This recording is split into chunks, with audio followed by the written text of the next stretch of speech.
This is the reading of the short story, The Two Brothers. The author is unknown. Long ago, in a remote village, a poor couple raised their two sons as best they could. Their home was small and rickety, and an able-bodied man could throw a stone from one end of their property to the other. But the couple worked hard and resisted envying others. They loved their sons, though one of them, Zaraka, was wild and difficult to please. Their other son, Amato, was gentle and good-humored and tried to be as helpful as he could.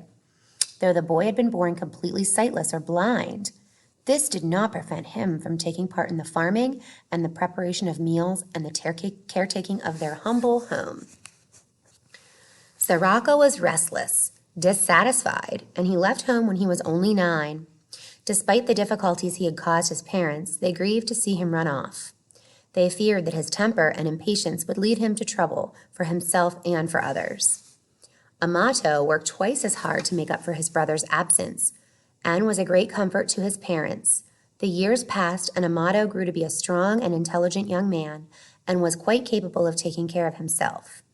Eventually, it was time for him to leave home and set off on his horse to live in a nearby town where he had secured a position teaching to children.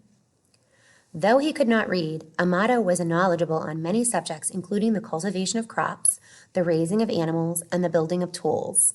In addition, he had a talent for mathematics and a profound interest in the movement of the stars and the planets. His parents, poor as they were, had read to him daily and encouraged his curiosity. They worried about him as well when he left, but it was a natural concern, not the dread they had felt at the sudden departure of Zaraka. Unfortunately, their fears about Zaraka had become realized. Zaraka had fallen in with rough youngsters and men who taught him to steal. He was often in trouble with the authorities, but had so far been able to avoid imprisonment. However, the local police captain had warned him that he would not be so fortunate the next time he broke the law. Even a small misstep could land him in jail for the rest of his young life.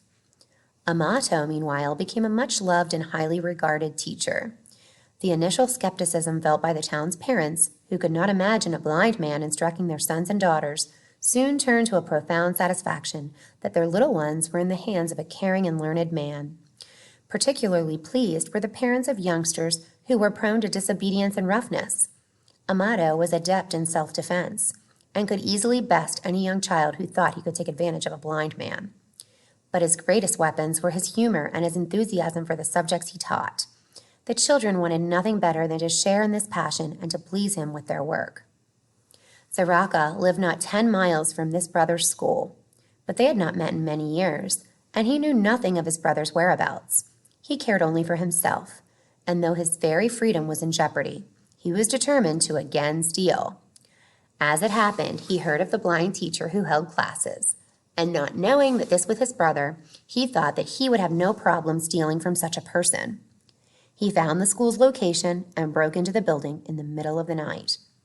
Amato slept in a room above the school, and knowing that there must be an intruder, he cautiously made his way downstairs.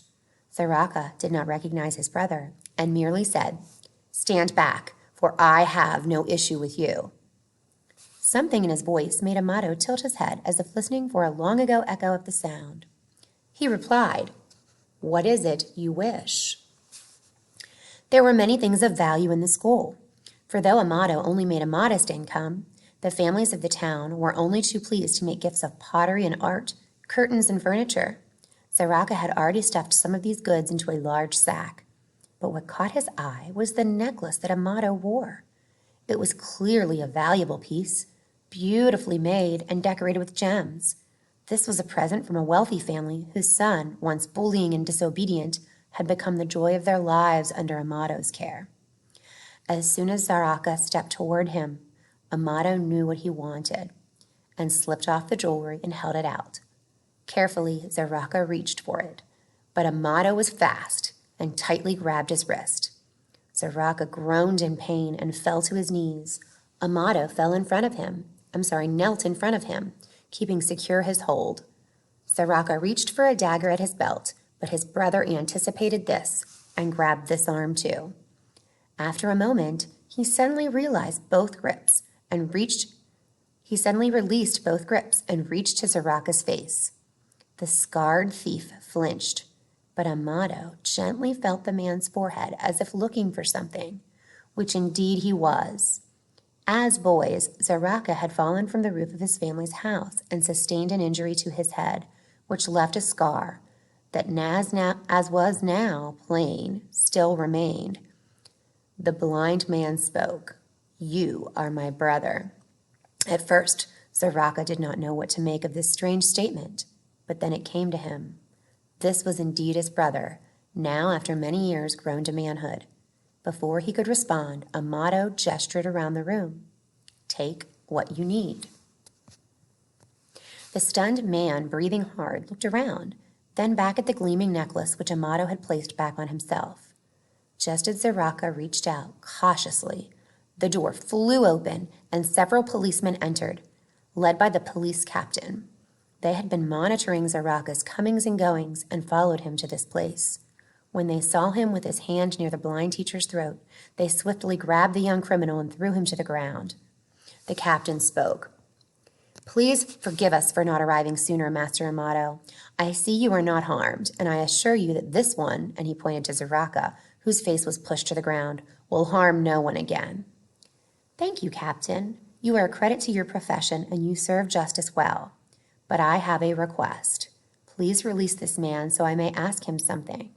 The captain granted this request, and Amato again said to his brother, "Take what you need."